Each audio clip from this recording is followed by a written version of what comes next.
So let's talk about some practical realities of meditation.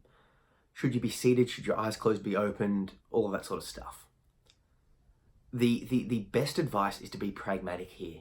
Do what you need to do to get the meditation in. If you want to do it standing, seated, eyes closed, eyes opened, folded legs, good posture, whatever you like, just get the meditation done. What I use is I sit cross-legged, not in lotus, just normal cross-legged, back against a wall, good posture, eyes closed, using the breath as the meditation object. But you don't have to. Remember, the act of what meditation is the act of bringing attention or awareness back to the meditation object. Now, you can choose whatever meditation object you like. The breath is good because it's always there. It's always with you. You can always focus on it. Some people don't like it, and that's fine. You could use the feeling of the ground. You can use whatever meditation object you like. You can use sights, sounds, all of those things. Some people find that eyes closed, they don't like it for whatever reason. They fall asleep, it's a bit confronting, whatever. That's fine. Eyes open. Some people like this sort of half-eyes open and closed. So their eyes aren't closed, but the vision is blurry. That's okay too. I can't stress enough that whatever posture and style you choose, that's okay.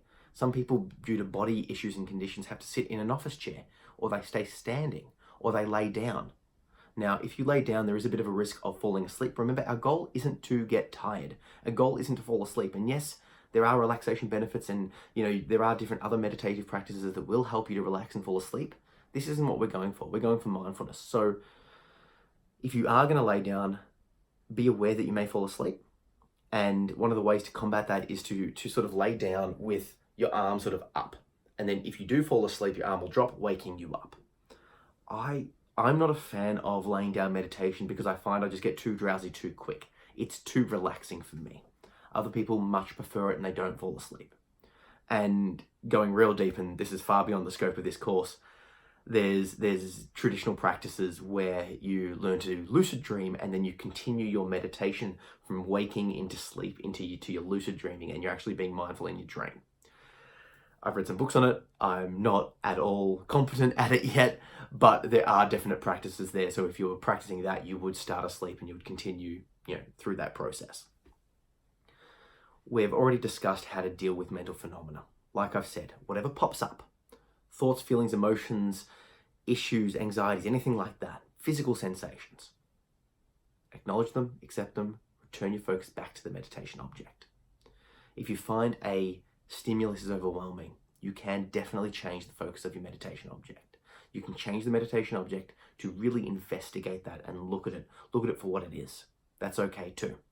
And remember, the whole idea of this is to be a daily practice that adds benefit. If you find that you're doing something, meditative practice, and it's causing issues, it's causing dramas internally, and you're struggling, I would strongly suggest you reach out to a in-person or online psychologist or a meditation practitioner. So connect with me, connect with other people, that sort of stuff. Because if you're struggling and you're doing it all alone and you're like, oh man, every time I sit down and meditate, this sort of stuff happens, it's very important that you address that with some direct advice, because you don't want to be sitting there sort of in this martyred state. It shouldn't be terrible. It should actually be not necessarily pleasant, but not painful. It should just be. So if you find yourself struggling, reach out to communities online, to myself, to other meditator instructors, or to a therapist that understands meditation and mindfulness, and ask them for support and assistance.